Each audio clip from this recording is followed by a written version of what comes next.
Hi, I'm Paul Vunak. Welcome to the JKD Street Fighting Series.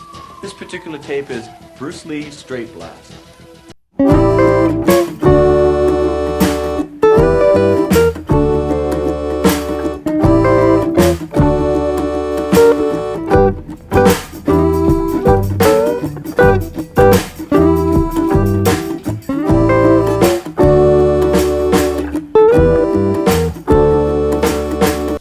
Well, it's a move that they do in Wing Chun where they're rolling their fists and they're going forward. And if you do this properly, and if your fists are in center line as you're rolling, your opponent's fists are not in center line. And provided that you're going in with forward pressure, there's a time and a place that this can be your opponent's worst nightmare. In 1964, Bruce Lee first introduced the straight blast. The first thing the wrestler said when he introduced this was, I'll go under him, double leg takedown. The karate guy saw this. Oh, no power. Doesn't come from the hip.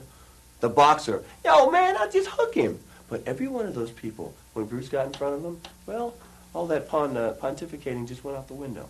So the point is, when this is done at the right place, at the right time in a fight, it can be very dangerous. And that's what we're going to show you right now. Now let's get into the fundamentals of the straight blast. And I also want to compare the way Bruce did it with the way Wing Chun does it. First of all, the way a Wing Chun man will blast is he'll keep the same leg in front. The purpose for this is, one of their reasons, one of their rationale, is to protect the groin. Okay? So let me first of all show you their way. They're going to keep one leg in front and they're going to blast something like that. I've talked to 100 Wing Chun men and I've got 100 different answers of how they blast. Just like 100 different ways of how they chi sao. If you went into a boxing gym, you'd hear 100 different ways of how to jab. But basically speaking, they keep the same leg in front. Some advocate locking the arm out completely, some don't. I don't, because it's bad on the elbows. Now, the point of a straight blast is to apply as much pressure as you can on your opponent. You cannot enter on the straight blast unless you've already inflicted pain. If you're standing there passively waiting, and then all of a sudden you come in with a blast, yeah, the wrestler might have been right. He probably could take you for a double leg takedown, or the boxer may be able to hook you. So the point is, you need to inflict pain first. You need to get that first shot in. This is where Bruce saw the limitations of Wing Chun. Because they're going to sit and wait for that shot and enter in a defensive mode, and they're going to keep the same leg in front. How Bruce changed it to make it more aggressive was he moved around from out here. Bruce was not a Wing Chun man in long range. In long range, Bruce was a savate man, a little bit of a Thai boxer, a little bit of a fencer, a little bit of a Western boxer, and a little bit of his own stuff. But then the minute he enters, the minute he touches, that's when this blast comes in. So if you've already hit your opponent with a nice shot to the groin or a good kick to the thigh or a nice eye jab, and then the very next beat is when your blast comes in, and then it's brrrr, you don't need to worry with your groins open. You can't even see your groin, let alone hit it. So for that reason, we don't keep the same leg in front, we run. So I'm going to give you one way to practice the very fundamental aspects of a blast. I want you to start right here with a line, move around a little bit like a boxer, and get about 4 shots. Don't go fast, just play with it. Move around. Sometimes just try to sprint. Just give me a little run. Just like a runner, you're going to counterbalance naturally when you run. Okay? Otherwise, you're going to be marching. Well, when you blast, just use those same motions to just roll. So you're moving around, and that's all you're doing. Looks silly, but it's very effective once we put it in the whole matrix of the street fight. Now, we've just talked about how the straight blast is implemented in the matrix of a street fight. Well, it's not implemented in the beginning. It's in the midpoint of the fight. The very beginning, as we've said before, we want to take attributes from fencing, we want to take attributes from savate, from Thai boxing, from Western boxing. So we want to be moving around, and from Kali. And we want to be moving around in this position, and we want to stay light on our feet and moving around and up on our toes. This is the key. The most important thing is that we inflict pain prior to the blast. So then we have to ask ourselves, what is the most efficient way to do that? Well, Bruce came up with the stop hit, which is lent from fencing. Every time the opponent moves, especially if it's a wide punch, boom, you just come in and you intercept with an eye jab, or you intercept with a kick to the groin, or a shot to the knee. So the one way we enter is we're moving around. Somebody comes in, boom, and we do that little stop hit. The minute we do the stop hit, then we're going to enter with a blast. The other way is the Kali way. meaning we're not intercepting this person coming in. We're allowing him to throw his tool out, and then we're destroying that tool. Still inflicting pain, still preventing him from countering us on the way in. So what I'm going to do is I'm going to pull one of my guys out, and we're going to go defense against the jab. And we're going to go all the way down the list, the boxer against the kicker, against the Thai boxer. We're going to show you how you use all of these tools as an entry, but the common denominator is we're going into the straight blast. And then we're going to put the helmet on. We're only going to go about half speed. All right, now watch what we're doing. Okay, Brian, why don't you come on in? Okay, let's put the helmet on. Now what we're going to be doing here is Brian's going to move around. You have to remember the key here, progression. He's not going to be throwing uppercuts or hooks or swinging wild, but he is going to try to hit me. And it's just going to be with the jab. I'm going to get out of the way a little bit, and I'm going to go with the destruction on the arm, which is calling. Okay, Brian, move around.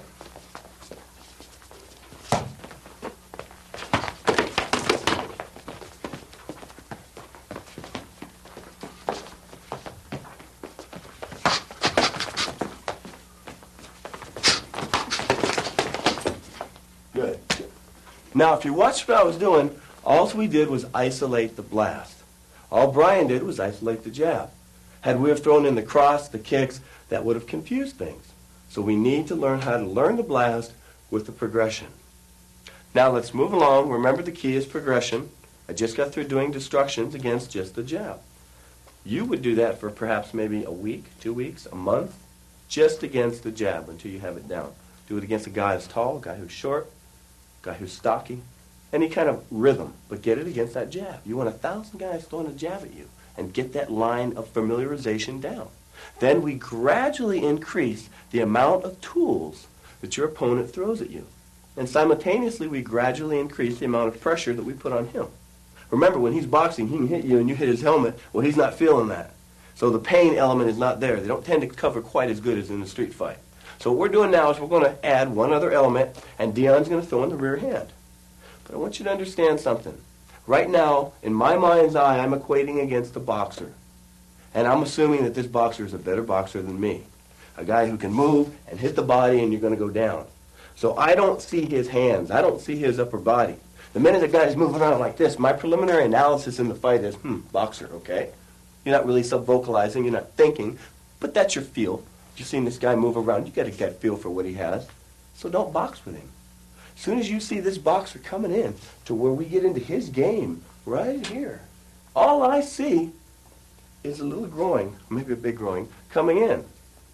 That's all I see. And as soon as it comes in, bam, you hit it. I don't care about his punches. Same thing with the leg. That sciatic nerve runs all the way down the back and down here. So when that boxer comes in, wham, as soon as I see him coming in, I'm wrapping that leg. Then I'm borrowing that moment in time when he's in pain to go into a form of pressure that a boxer has never seen before. Because you're doing the 50-yard dash down his center line. Okay, Dion. So what did we do before? We just threw the jab. Now we're going to add the jab and the cross. Put your helmet on there. I think that'll work out better for you, Dean. Okay, move around.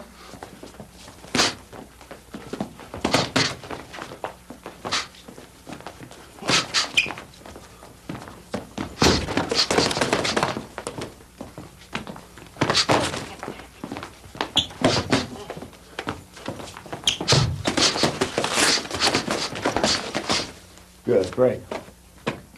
Now, if you notice, what we're doing is we're moving around, we're taking our shots. D's trying to hit me with that punch. I'm taking the thigh out. Now our next line is going to be, we're going to add the hook. Now, where are we along our progression? We've done the jab, we've done the cross. Now I'd like to work the swinging motion. In karate, this could represent a ridge hand or a crane's beak or whatever. Okay, that would be gung fu. So what we're saying here is we're defending against any line of hook. And then we defend against any line that comes up, and then any line that comes over. And that's it. That's it.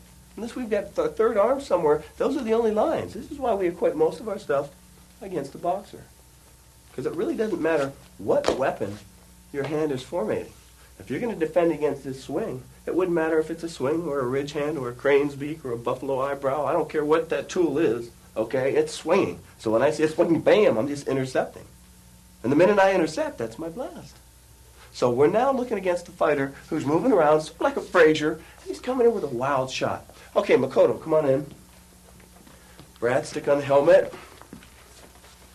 So we're isolating, almost like if you were a shortstop and you just want to pick up grounders. He's going to hit you 100 grounders. We're just isolating that one swing, and I'm going to intercept it. I'm going to stop it. Okay, move around back.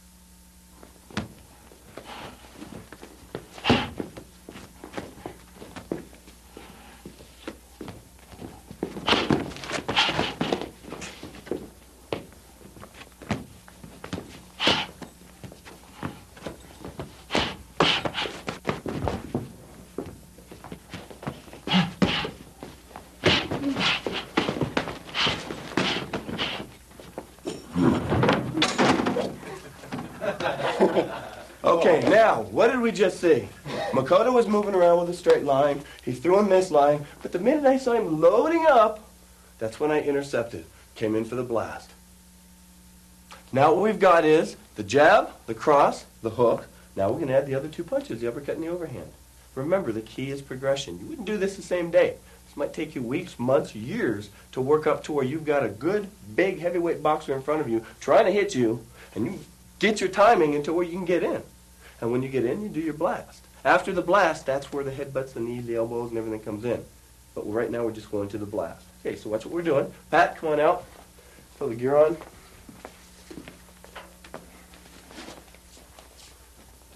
Once I make one pass, once I make my entry, our goal is to make one pass at this guy. Once you hang on, it's like riding the tiger. You don't want to dismount. Last thing I want is a separation again. So pay attention to what I'm going to do, because I'm going to get to his neck somehow. Okay, move around.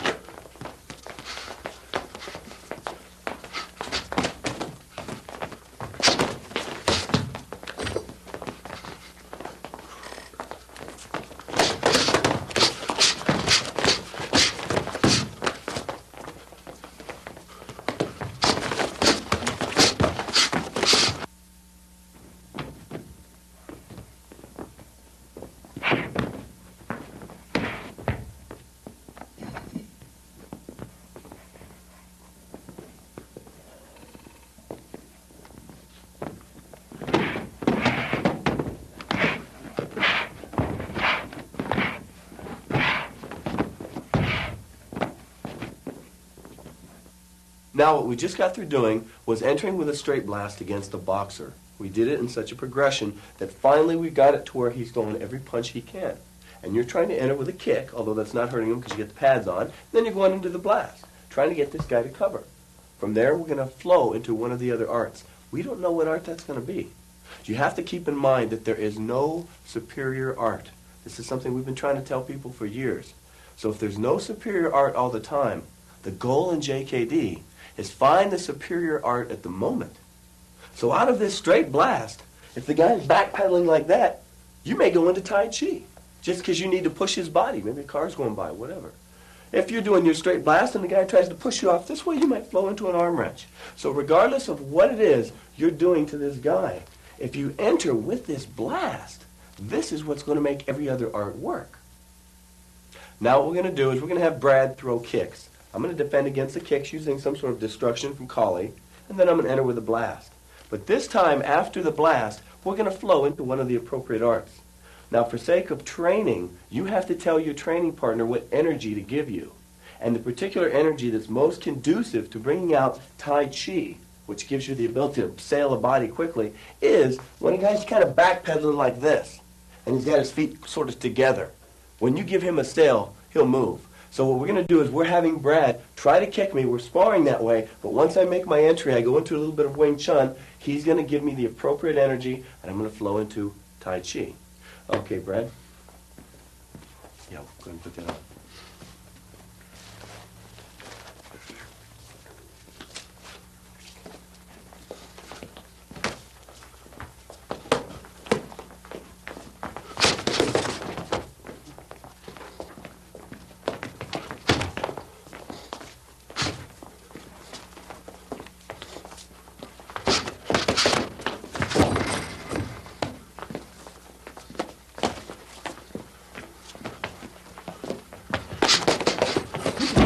Good. Now, if you notice what I did, Every time I would get his momentum moving from blasting, I would borrow one beat and flow into Tai Chi. Now let's move along to one of our next tools. This is one of my favorite tools. I've noticed you get this energy a lot in a street fight. And that is when you're crawling down somebody's throat and they're getting hit several times, their natural visceral knee-jerk response is to kind of push you away like that. And every time they do that, they're saying, please break my arm. Okay, or break this one. So immediately when you're punching, you're going to get the guy that does that. And when you do that, if you can flow right into an arm wrench, that is a tool that is going to take any man out of commission. Doesn't matter how big or how strong. That's a moot point. When this arm bends this way, I don't know many people that can come on this side and hit you. So what we're going to do is we look at the arm wrench as one of our major tools. And once again, it's out of the straight blast. Everything works out of this blast. It's no coincidence that Bruce used this 99% of the time when he was serious in a fight. What he would do after this, well, that's another story. What appropriate art. All right, right now we're going to go into the arm wrench. Okay, Rob, come on in. Throw the helmet. When you work this, the man that's feeding the energy, always keep a very slight bend in that arm in case the other guy gets overzealous. I don't mind hitting the guy in the nose on accident or even in the balls on accident, but you don't want to ever break somebody's elbow. Okay? That's going to take your buddy out for a long time. All right, Rob, move around with me. Now remember, Rob is going to back up the way he normally would, only he's going to straight arm that thing as soon as he sees me coming in.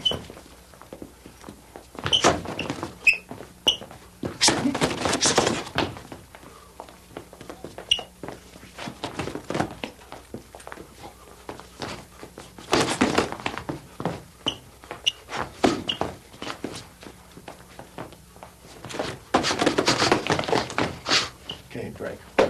Okay, now you see what happened? I was feeding here. Rob would come in for a couple times this way. Then all of a sudden he changed it. He made me make about 3 passes. He gave me this. When I saw it, I took it. That would have been the end of the fight. Now, for sake of simplicity, we're not going to actually go in and hit every time. We're going to go through the techniques that you can flow out of the straight blast. We're going to do that arm wrench one more time. I'm not going to really hit Rob. We're just going to simulate that. That way we can see it a little bit clearer. Okay, Rob, come on and move around with me a little bit. But no matter what we do, notice we're not starting from, say, a reference point or a grab or worse yet, and then the guy's, Bruce used to call that dissecting a corpse. We're always doing it out of movement, regardless. So he's going to throw a jab, a few kicks. I'm going to move around and go in and blast. I'm not really going to hit.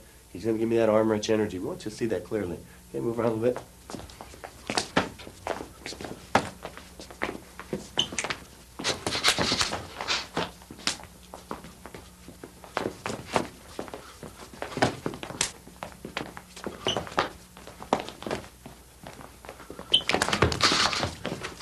Beautiful. That's the energy we're looking for. When you can get your opponent to do that, we're clear right on it. Now we're going to implement Savat after the straight blast. Just to tell you a little story, Bruce and a guy named Wong Jackman a lot of years ago had a fight. And when Bruce entered, all he did was blast the guy. And Wong Jackman was turning around, starting to run, and had Bruce have implemented a kick, that would have stopped the momentum of Wong Jackman, and then he could have caught up again. Instead, he chased him around the room, and he got tired. So this is one of the reasons why Bruce implemented Savat, because you don't always do things right. A basketball player doesn't always make a basket. A football player doesn't always make a touchdown. So what we're trying to do is we're trying to blast this guy. We're trying to grab his neck and do our thing. But sometimes we don't do it. He gets out of the way. Instead of chasing him, the minute he gets out of the way, boom, we put that little hook kick in. Catch his momentum and then catch up again. Okay, let's do it, D. Have you over here. We're just going to go slow, move around.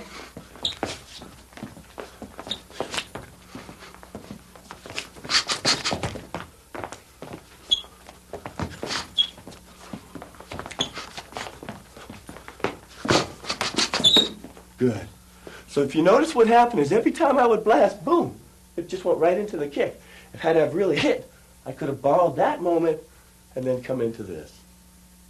Now what we're going to do is we're going to move along to Wing Chun. The man's going to give you an obstruction after he gets his face hit a bunch of times. Except he's not going to really lock the arm out. He's going to give it about halfway. When he gives you that feeling, it's a little bit too far to go for that arm wrench. So it's an obstruction. We use it. We trap it. We're going to go right back to Wing Chun again. But then we're going to move up to the head, and boom, we're going to slam the head in for Dumog. And at this point, the fight would pretty much be over. But for sake of training, we're then going to take the man down and get onto mounted position and then just go right into an arm lock. Because when you're on top of the chest, punch in the face, once again, his response is 99% of the time to do one of two things.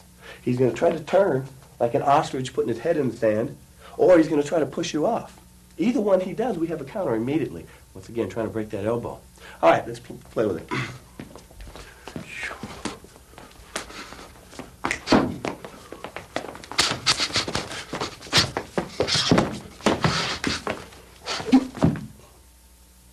Moving right along now, the next element we're going to get into is foot sweeps.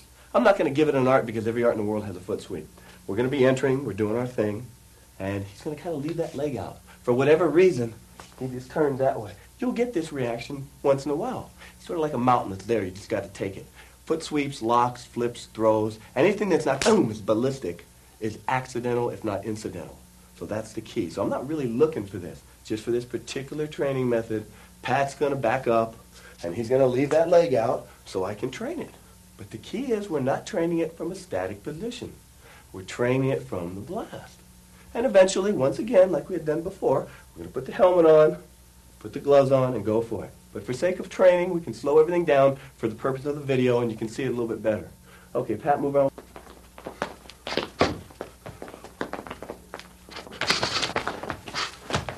Now, right at this point, this is where my elbow would bury right into the back. However, for training, we just wanted to get the response and feel the leg. Foot sweeps. Now, let's follow along with what we've done so far. Remember, everything's come out of the blast. We've done Wing Chun, we've done arm wrenches, we've done some foot sweeps, we've done some Tai Chi, we've done some Savate. Now, the energy that this man is going to give us is going to bring out Thai boxing. And the energy is that he's going to roll completely. He's going to try to cover over that shoulder. You get that a lot, especially with a big man with a big back. You can elbow the back, sometimes that gets an effect, but it's better just to give that Thai shot and just bury it right on that thigh. So once again, I'm telling Dion what to do, what energy to give me, and he's going to do it. And I'm going to come in and blast, and boom, come with a thigh shot. We have no hands to work with because he's covered here, so we flow into Thai boxing. Before we do, I just want to bring up one other point.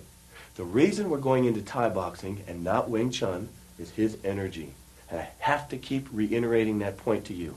There is no superior art. It's like rock, paper, and scissors. All this depends on is what energy this man gives you. There's a time and place for Wing Chun. There's a time and place for Tai Chi. To quote Bruce Lee, there's a place where kicking will beat any boxing art. There's a place where boxing will beat any Tai Chi art. And there's a place where Tai Chi will beat any kicking art. So like food or anything else, we want to taste everything. And we want to absorb what's useful and reject what's useless. And our criteria for what's useful is what's going to work in a street fight. We don't need to learn all of Thai boxing. We don't need to learn all of Wing Chun. We just need the bits and pieces that are conducive for a street fight. Okay, D, you ready?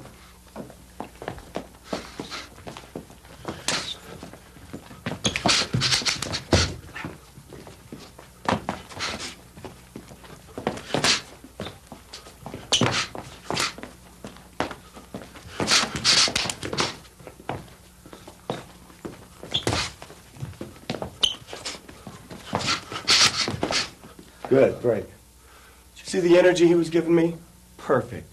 He'd throw his jab, he was really trying to hit me, but then he was getting out of the way when I came in. Always giving me that nerve. Thai boxing. Now let's move on to locks. Remember, locking is something that's incidental if not accidental. You're punching. This is what we call sort of an arbitrary response. You slip out of the way and you just go for it with a blast. You're looking for the headbutts, you're looking for the elbows, and you're looking for the knees. That's our self-preservation. From there, if we want to vent into self-perfection, this is where locks come in. This is where the other arts come in that you can do until you're 70 or 80 years old. If I have a 6'5" Samoan pissed off at me right here, the last thing I'm going to be doing is looking for that wrist lock. However, it's a nice way to train and teaches you sensitivity. Okay, Dion, I don't know what lock I'm going to do. I'm going to come in and blast. He's going to give me an energy. I'm going to go into something. Okay.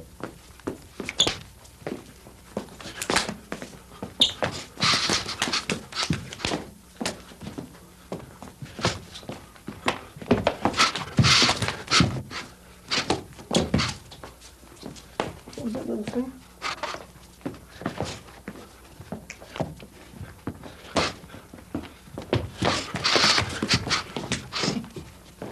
Okay, now as you notice, I'm just punching. I'm looking for a reference point. I'm looking for something to grab.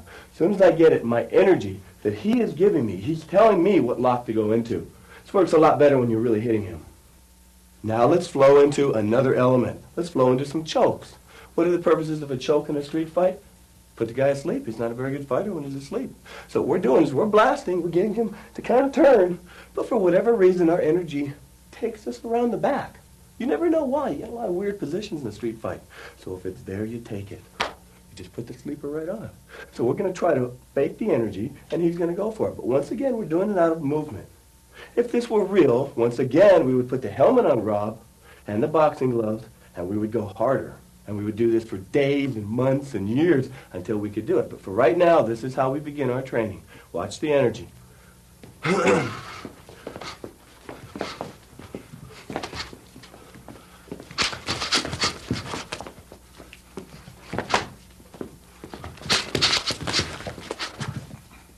And that's about our choke. It wouldn't take much longer than that.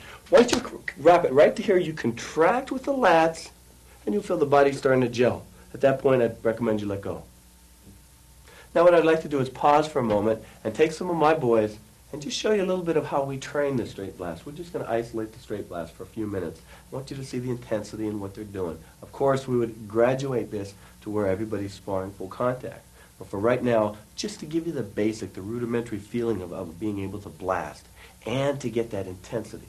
This is the key.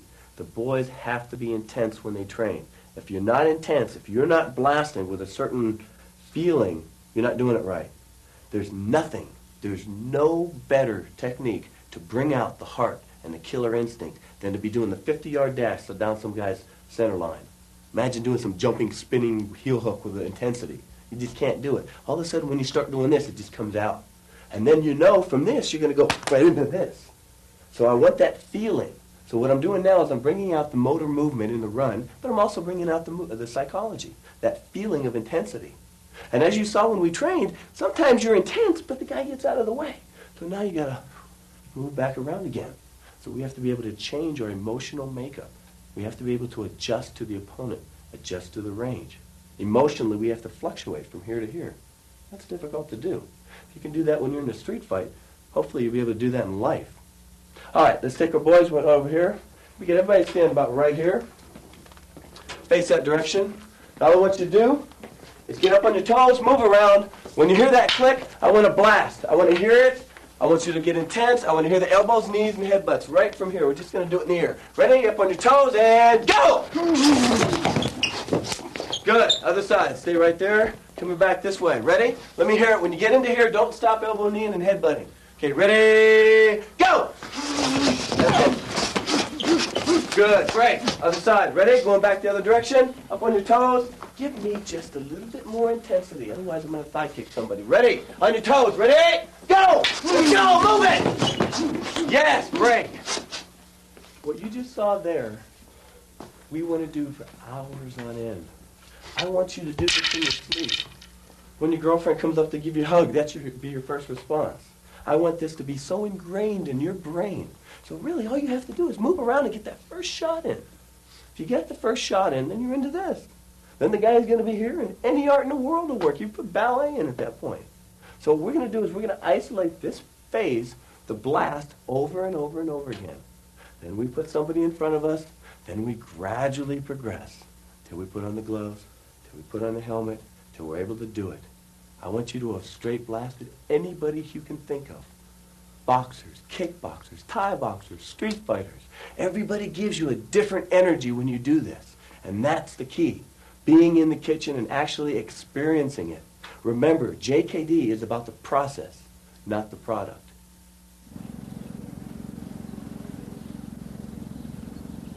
Now what I'd like you to remember is when you're in a street fight, there are different types of rhythm. There are different types of modes of attacks. Sometimes you engage your opponent and you're moving around and you go through the whole scheme, the whole preliminary analysis, the pot shotting, and then the rally. Other times things just seem to happen a little bit quicker. You may be walking, somebody starts something, boom, there's this one punch thrown, and you're in another sort of rhythm. You don't have the time, you don't have the luxury to move around. So what I'd like to do is I'd like to emphasize that with you. And what we've done is we've taken from past experiences different types of rhythm. And now we're going to show them to you. One of them is what I call a 3-beat, which means somebody throws a punch at you and you get 3 good shots in, and that's usually when they cover. It's pop, pop, pop, boom, and then they cover. So I'm going to give you a 3-beat rhythm and then come back with a headbutt. It's a pretty common rhythm in a street fight. And this is something I'd like you to isolate and work by yourself. Okay, Brad, why don't you come on in, let's get your helmet on. Now, for whatever reason, this fight's going to start. I'm going to be walking down this way. Brad's just going to pop a punch at me. Just a nice rear hand cross. Once again, he's trying to hit me. He's got the gloves on. We're not posing. He's trying to hit me a minute, but I know it's coming because we're isolating it. I'm going to get out of the way, and I'm going to give him a 3-beat rhythm. And then I'm going to follow up with a headbutt. Okay, so we're walking. Okay, one more time.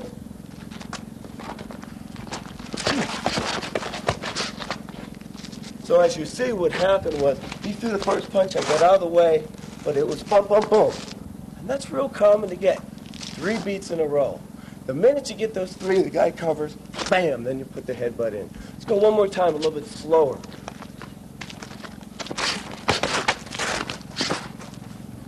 Okay, so the first rhythm change I want you to work up is the 1, 2, 3, boom.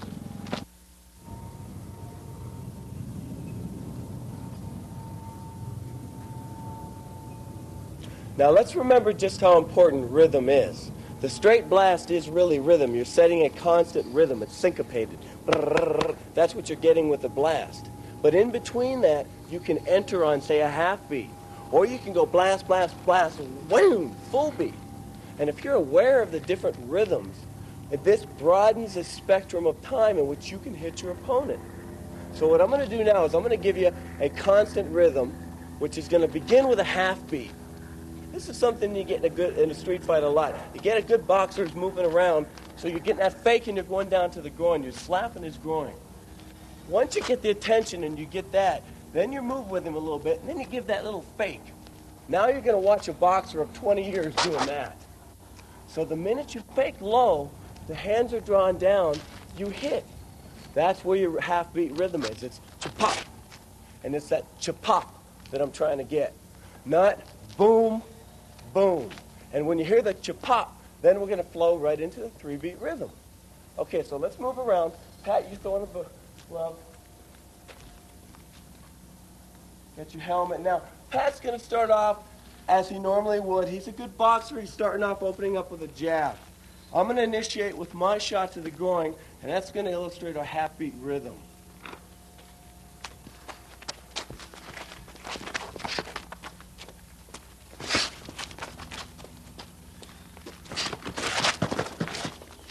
Good. Let's do that one more time now. Open up again, Pat. Move around. So now I've got the going, I've got him thinking, I'm moving around now, I fake that, boom. That's when I'm coming back up. Once you hit the groin, then you get that fake, you watch that reaction. Once you got him flinching, you know the fight's over. Now our next scenario is that we're doing our straight blast, but we run out of space. The guy runs right into a wall, a telephone pole, a car, or whatever. So what you have to do is you have to kick in from the straight blast mode into more of a hooking mode, because you don't want to continue punching into the wall if this guy ducks or whatever. A lot of times you get clicked into one mode and it's bam, bam, bam, and then he falls and you're blasting the wall. So the point is you want to have that killer instinct, but the minute you get him pinned up on the wall, it seems to work well to keep the head pinned on the wall, and boom, then you have your headbutt. As long as you have a hold of his head and it's on the wall, you know he can't go anywhere. He can't slide down the wall. Good headbutt. That's a nice time for a good headbutt. Now you have to understand something. I'm giving you guys scenarios right now.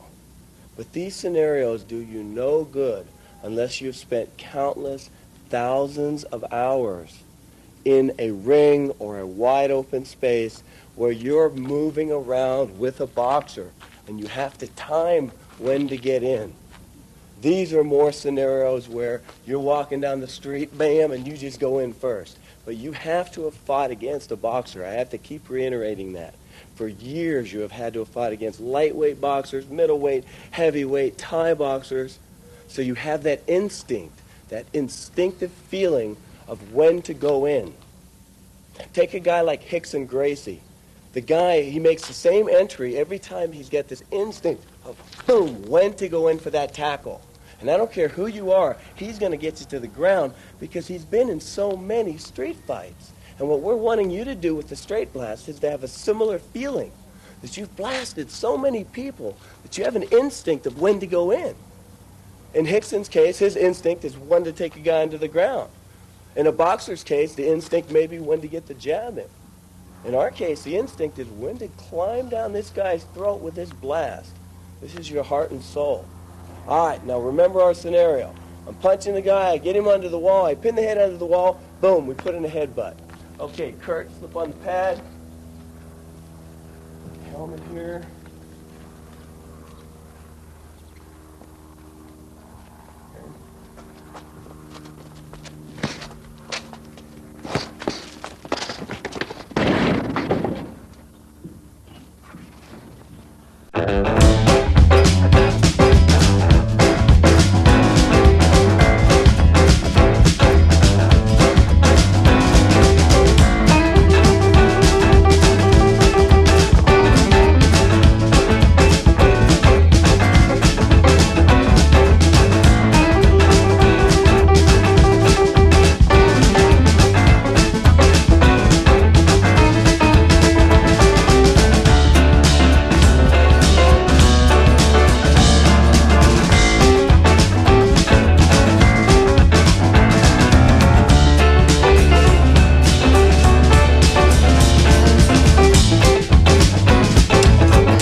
Now I'd like to discuss the straight blast in relationship to ending up on the ground. When you're occupying your center line and you have your punches rolling, it is not possible for somebody to circle their hands around your body and take you to the ground. The last person in the world that should theoretically ever end up on the ground is a Wing Chun man, because he's always occupying center line. The way people end up on the ground in a street fight, and the reason that 999 out of 1,000 street fights you do end up on the ground, is because people are swinging at each other. And then they're clinching, and then bodies are hugging, and they're on the ground. Brian, come here. Okay? We're pissed off. He throws a punch at me. Boom, I hit him. He hits me. And now we're like this. And we both end up on the ground. But if you have your hands in center line, it's not possible. When he's here and Brian's coming in, bam, I'm hitting him. As long as I'm hitting this here and I have something here, he can't ever get to me. It's almost like if you have a piece of wood, Brian. We're right here, and I'm trying to tackle Brian under the ground. Well, that's what this is right here. This is my wood. So as long as I'm occupying center line. Now, there's another concept, and that is you don't always occupy center line against a good wrestler because he's going to fake. There's that element of attribute, that timing. So we can once again sit here and pontificate how we can do this or that against the wrestler, but it's not going to do us any good unless we've had 1,000 wrestlers try to take us to the ground. And you have to have them try to really do it. And you have to have the helmet on them. And sometimes they're going to take you to the ground, sometimes they're not, especially when the helmet's on, because you're not really inflicting the pain. So the concept is if you understand your hands are in center line, you're not going to go to the ground. However, that's one thing to say and it's something else to do, so you got to train it. So what I'd like to do is show you how we're going to train it. Okay, Brian, once you throw on the helmet. Now, Brian's a wrestler. We're just moving around a little bit. But the first thing he's going to do is he's going to do what he would normally do in a fight. Brian, I just want you to take me to the ground. We're in a fight. Okay. Now, that's what you're going to try to do. That's his goal. But me understanding center line, I'm not going to allow him to get those arms around me. Because every time he does, he's going to be hit with punches. Okay, so we're moving around. The first thing is stop. I never allow him to come this close. Make a move. Boom. That's the first thing. So as soon as I start to see him, bam, I'm hitting. I'm stop hitting. So now he has to begin his tackle not from here, but from here. And that's difficult. As soon as he starts to encroach, boom, I'm kicking. Or as soon as he starts to encroach, bam, I'm jabbing. So that's what's stopping him from getting too close to me. So now when he starts right here and he goes for it, pop, pop, pop, pop, pop, that's where my blast is. So Brian, you tackle me and come in. Pop, pop, pop, pop, pop. Here's where I'm keeping him. So what we do is we train this. Go. And now circle down. So every time he starts to get his head down, I'm keeping the punches on. This is a drill I want you to do over and over again. Just put in the man hours, put in the flight time. Against a heavyweight wrestler, a middleweight wrestler, a little quick wrestler, move around on your toes, stick and move, hit the thigh.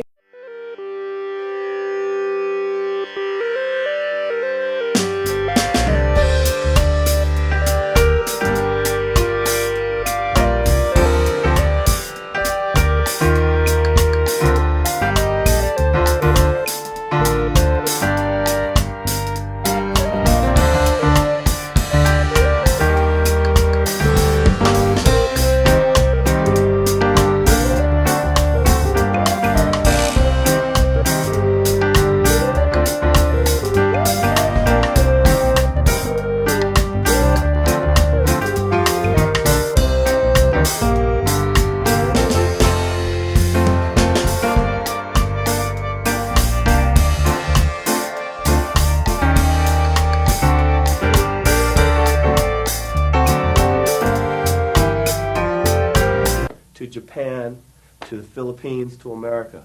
We've covered a League of Nations here. We don't care. Anything that works, we're trying to use. But the key point in anything we're doing is a training method. This is it. If you look at any sport, it's the same thing. Basketball used to be like this. Hell, I could play the NBA if it was still like that. Then they progressed to this, then they progressed to this, and now they're doing what they're doing, like Michael Jordan. Okay? So what is the reason? Their training method got better. Same thing with football, same thing with everything else. But if they had the mentality, we've been doing it for 3,000 years this way, and we're going to continue doing it for 3,000 years this way, great. I'd be in the NBA right now. So the whole point is, if you want anything to improve, you've got to look past tradition. And this is what Bruce was trying to tell people. So he looked past tradition, and then he saw common denominators in other physical actions like sports. And he saw how they trained, and he saw how they progressed. So let's talk a little bit about the training. The straight blast is going to put us in a reference point, but we don't enter with the blast. So let's just reiterate everything. We're moving around in long range. We're kind of feeling like a boxer, maybe a savate man, maybe a Thai boxer. So what do we have to do to get that part of the fight? We isolate it. You get in the ring with boxers. I want you to have spent at least 1,000 man-hours with boxers, heavyweight boxers that are hitting you. You can't, once again, sit in your armchair position and be figuring out what is going to work and what isn't. You have to get in the kitchen. This is how you discover the cause of your own ignorance. You have to get in and feel a boxer. You have to get in and feel a Thai boxer. And I don't mean just for a little bit. I mean for a lifetime. You continually put yourself in a vulnerable position. And from there is where you grow. If you rest on your laurels, you're going to stay the way everybody else has been staying, and they're not going to progress. So what exactly is our training method? Our training method is that we get in with the long-range fighters, and we do it. And then we isolate the energy stuff by doing hubud, by doing chi sao, by doing lap sao. So we're feeling exactly what we're doing. We're putting our hands in any possible reference point that you could get in when you're doing the blast on somebody. And the blast is what makes everything else work. This is the key, this stupid, silly little thing. Because what are we really doing when we're blasting? We're getting the guy to do this. It's kind of like this. Dion, let me borrow you. Okay, we're going to be in a street fight right now, Dion and I. Okay, say go. Okay, that's about what's happening. Because the minute I blast, he's going to be like that. Now, boom, I can begin my fight. So you can start the fight with every human being you ever fight right from here if you understand the blast. If you got that first shot that you can bury in, then you just follow up. So this is the reason for the blast. And this is the reason for the training methods. Up until this point, we've pretty much kept them closed door. Good luck, and I hope you enjoyed the